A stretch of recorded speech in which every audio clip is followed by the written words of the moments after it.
Hello and welcome to Snetterton for another dose of high-octane action from the GT Cup.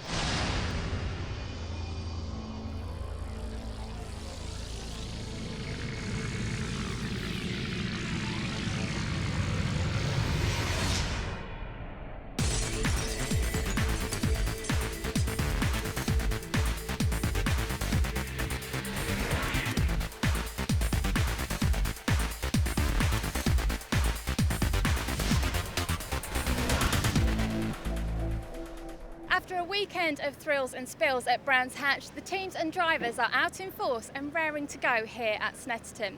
This is in fact where it all began back in November 2007. True to form, we've got another impressive grid filled with the world's most desirable GT cars. Race 1 happened yesterday, so let's have a chat with some of the drivers and see how it went. Mitch Millett, talk us through what happened yesterday. You had a bit of a moment in race 1.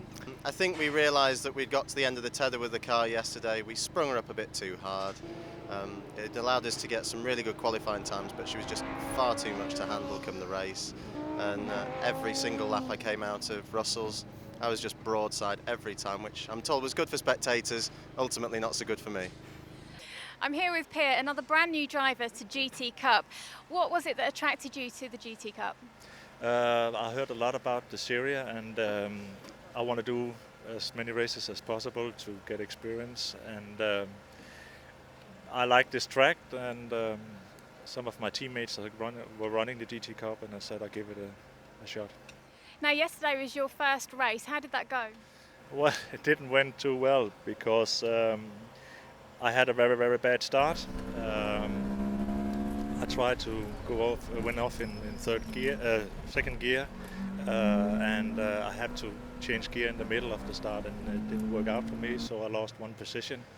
And I was fighting for that the first 10-11 laps, and then finally I lost the car in corner 2, unfortunately. GT Cup is proving to be one of the most popular GT racing series in the UK at the moment. Let's go and speak to series coordinator Mark Haynes and find out his plans for the future. It's fair to say that GT Cup is going from strength to strength. Did you ever imagine in those early days that it would be such a success? Well, naturally you hope that it will be a success, but you don't know until you put yourself out there to the marketplace and offer your wares and see if people join up, and they have done in their droves. We had a huge attrition rate this weekend, so we started off with an entry of 38 cars, and by the last race we whittled down to 18, but it shows the interest is there, and it's just great to see so many GT cars there enjoying the format that the GT Cup offers. We just try to give people a really good weekend. We do what we do with the GT Cup, which is to offer a twin sprint race format with practice and qualifying as part of the package. We provide the hospitality, and I think in these times we just offer as best value for money as we can give competitors. And there's an awful lot of options out there for people that want to do endurance racing, but we offer a different format, something which in these financial times people can do, and it isn't as expensive as endurance racing. For an average endurance weekend, you're probably on track for 3 or 4 hours, and every mile that you do in these GT cars, adds on extra cost. You're now well into your second season, and GT Cup just seems to be going really well. What are your plans for the future? Well, one of the keys of success I think that we've employed is we've been very, very careful with what cars we allow in and what drivers we allow in. And there is a large number of cars out there which wanted to join the GT Cup, which sadly I wasn't able to take because I don't think that they would have fitted in with the type of cars that we've got.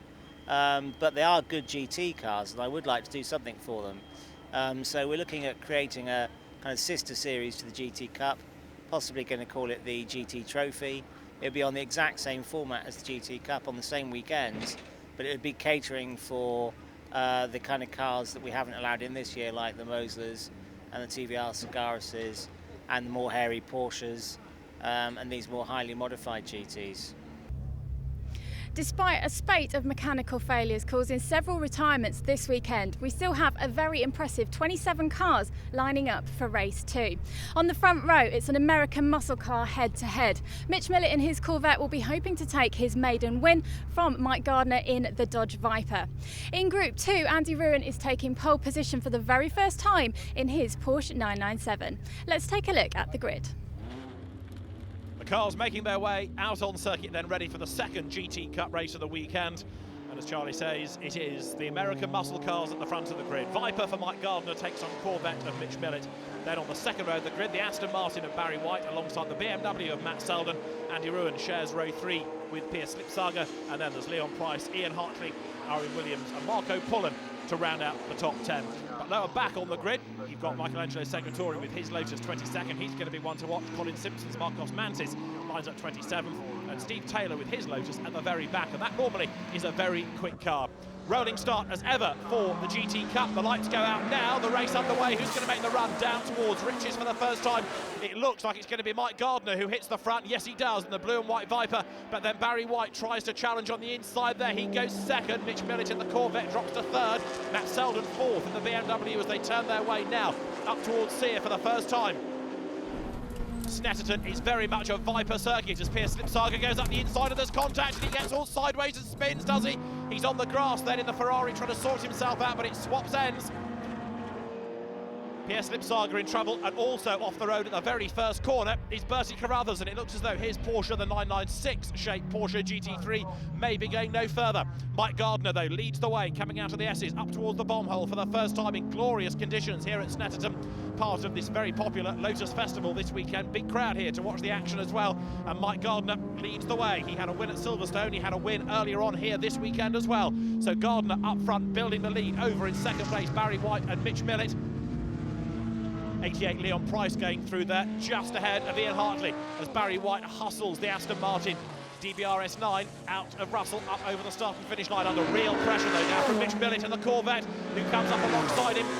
Zero competition, Corvette C5R run by Dave Beecroft's very experienced team, then challenges on the outside going down towards Riches and Mitch Millett goes through. Very good bit of driving that. You see how much grunt the Corvette has got in a straight line. He makes the move stick. In fourth place, you've got Matt Selden, another very, very quick driver with the BMW. He shares the car with his father, Peter Selden. Peter did race 1, Matt drives in race 2, and now looking for a way past Barry White on board with Matt Selden. Now Barry getting all crossed up there. Brake light stabbing on ahead of him as he tries to sort himself out down the Revit straight on board with Matt Selden, though, as he tries to make the move. Somebody there off the road trying to rejoin. Number 40 is Ray Diaz in the Porsche. Not a happy start to the race for him as Matt Selden still can't quite find a way past the Aston Martin. It's a big car, it fills an awful lot of real estate, and Barry White doing a good defensive job here. He may have lost second place and he's now having to be very defensive for third, but he stays ahead of the BMW. Ferrari disappears left, that looks like Leon Price getting it wrong. Up ahead of him now goes Ian Hartley. Dust still settling as they're going through. Matt Selden then still trying to work out a way of getting past Barry White. Out of Russell, up towards the line they come. Cars that run in Group 1 of the GT Cup hold sway at the moment. Mike Gardner leading in second place, third and fourth, Barry White ahead of Matt Selden. Great little battle going on here. David Hathaway just ahead of Michelangelo Segretore. Ferrari ahead of Lotus. Those two running nose to tail as the leaders turn their way through Riches. There for fourth place, Matt Selden. The BMW, the bewinged BM, looking for a way to try to move itself up into third at the expense of Barry White in the Aston Martin. Out of Sear, onto the Revit straight now, they go down towards the S's once more. Mike Gardner, though, is just sauntering off into the distance. That Viper is a very serious bit of kit. Ray Diaz is back into the race. You saw the Porsche a lap down then between the top two cars, but there are battles, of course, that rage on right the way through the field. Henry Furman going through number 22 with his Porsche. For third place, Matt Selden versus Barry White. The fight continues. Barry White in the yellow Aston, Matt Selden in the blue BMW.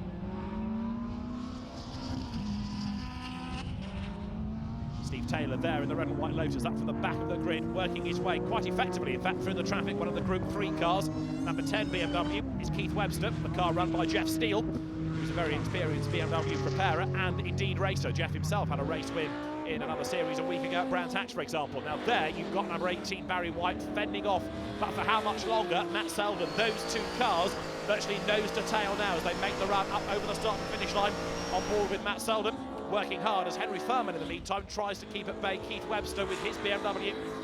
The E36 Shape M3, one of the Group 3 cars, Henry Furman's Porsche, another Group 3 car, the 996 Shape 911 GT3 Cup Porsche. Yellow flag being held there at the top of that short straight up towards Sear Corner, suggesting somebody has had a moment. On board though now with Ian Hartley, turns his way out of Sear. Just up ahead of him is Andy Ruin, who had his first pole position. Now that is Bertie Carruthers rejoining. He's been parked for quite a long time, but he's got the Porsche fired up and into the race now. Many laps adrift, smoke coming out of that right rear corner. There was therefore, I suspect, a bit of contact that caused him to have that spin. It looks like there's bodywork rubbing against a tyre, so really all that Bertie Carruthers can do now is limp the Porsche back to the pits. Andy Ruin then fending off Ian Hartley as they come from the bomb hole through Coram Curve and then drop down towards Russell. Andy Ruin took that maiden pole position. Now he wants a maiden win as well. He's got the very rapidly driven Ferrari right there behind him of Ian Hartley.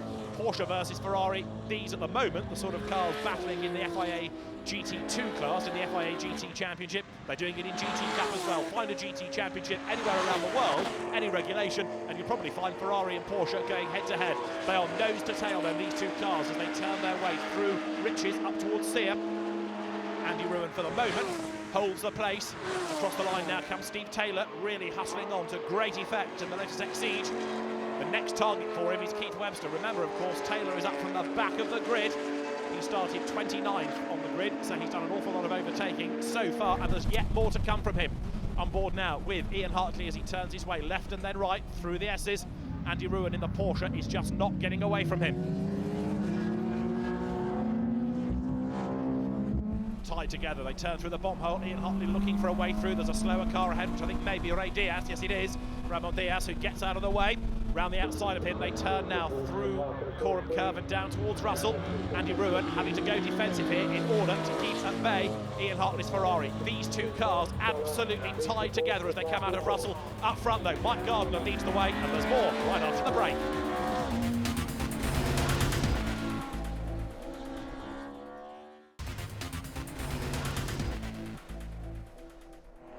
Welcome back to Snetterton for the GT Cup. It's race 2 of the weekend, and this is the race leader. Mike Gardner has had one win already this weekend, and he leads the way now from in second place Mitch Millett.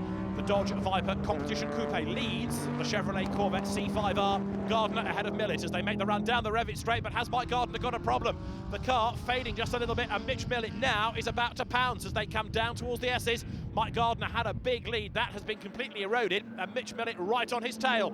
They have to lap the slower Porsche there that keeps out of the way, the car of John Fraser, run by Par Motorsport, Paul Robe's team. But now Mike Gardner, who's an experienced driver from karting, from One Make Saloons, One Make Sports Cars, GT racing under real pressure. They scrabble through the bomb hole, nose to tail. Who's going to come through Coram ahead? It is Mitch Millett, then the Corvette on its own, in fact. So he's found a way past the Viper. Has the Viper got a problem? Mitch Millett leads the way, and Mike Gardner down in second place. Now, at Silverstone, race 2 of the year, he dominated early on, then had a minor oil leak that sprayed the windscreen with oil, and he couldn't really see very clearly. He lost pace, he lost the race as a result of that, and it looks as though, again, there's a small problem for Mike Gardner, because having built up a lead, the lead has gone, the pace has gone, and Ian Hartley has gone as well. He bumps the curve, going through the bomb hole, runs really wide there, way out wide over the grass. Doesn't fight the car, lets it do its own thing, heads back towards the tarmac, and he's got a puncture, has he? Yes, he has, look. You heard a bang, and there, the left front it is that's gone down on Ian Hartley's Ferrari. That means he's bound for the pit lane, and it also means that Andy Ruin, with whom he was fighting, is now much more secure at the head of Group 2. Mitch Millett, though, who's never had an overall race win, leads the way. Down he comes now then towards the S's, still being given a hard time by Mike Gardner in second place, and these two way clear of anybody else. The Corvette leads the way, the Viper is second, and although Mike Gardner has lost that lead, and he has lost a bit of time to Mitch Millett, he's not falling away massively. Ian Hartley about to rejoin the race here as he makes his way back up the pit lane.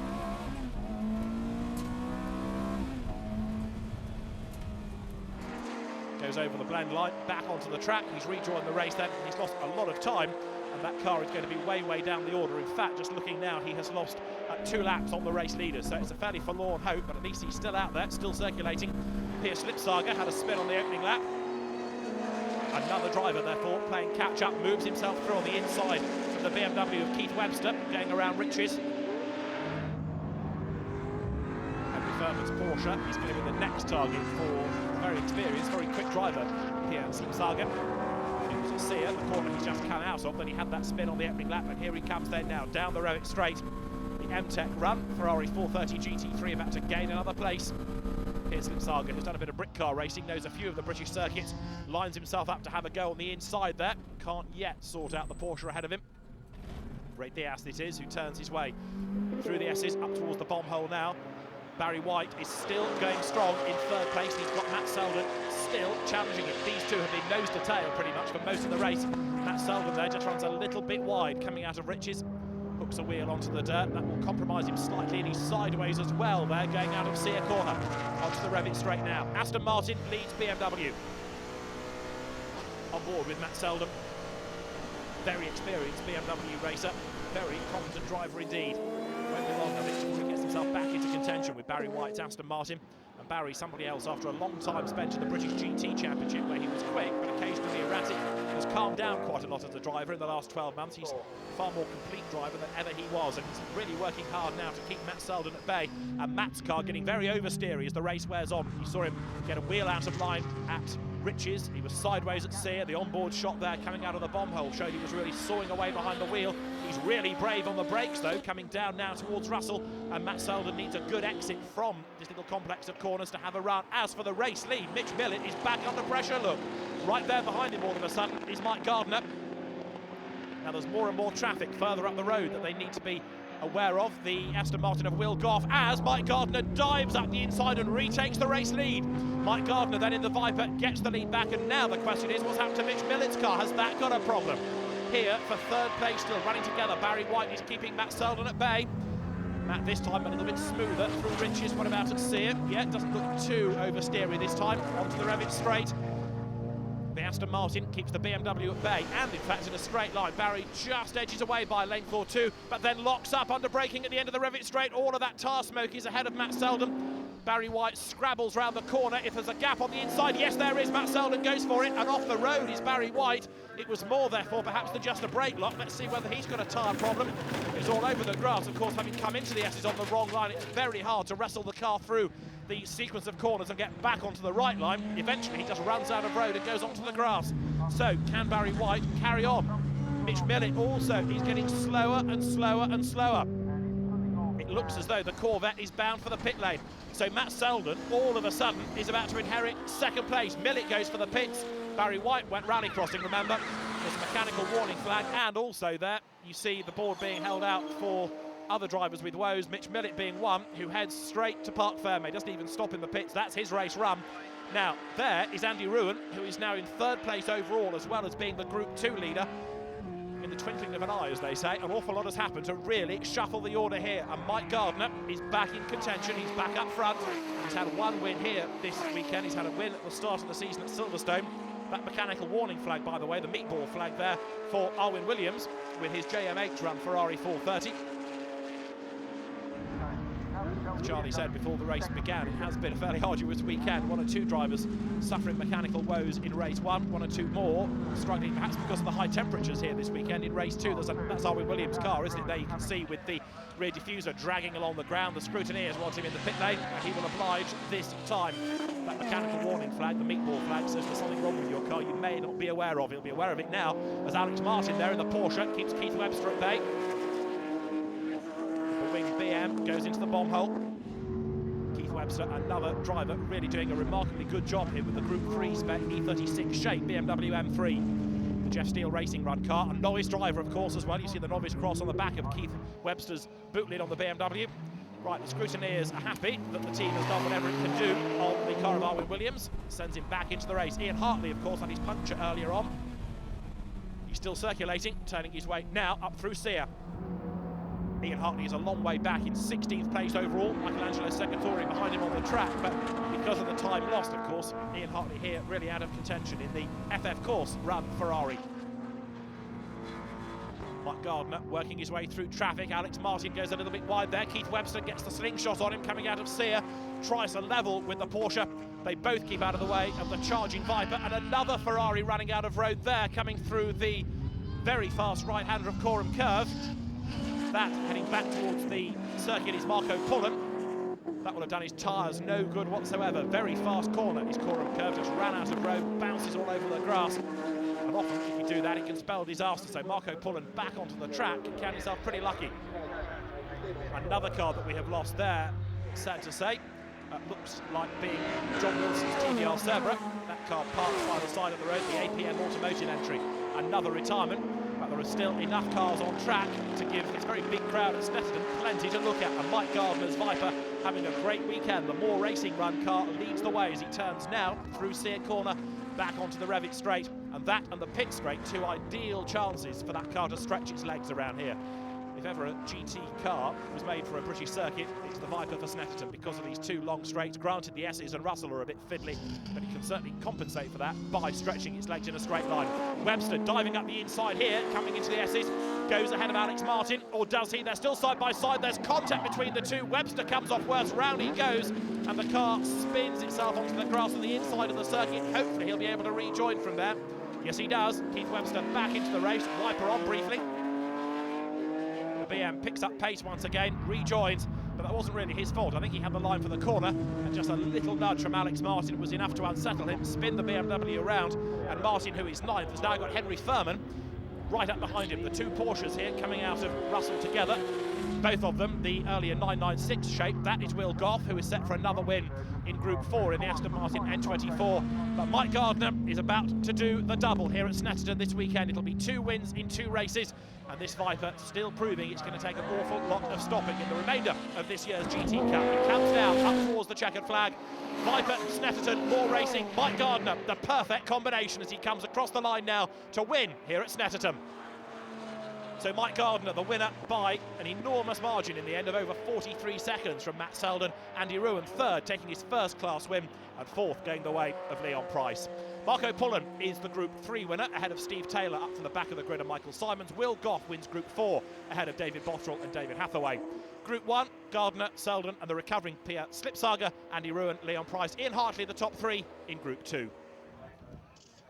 The drivers then on the podium are very happy. Mike Gardner is the man on the top step, but let's hear from Group 4 winner first of all, Will Goff.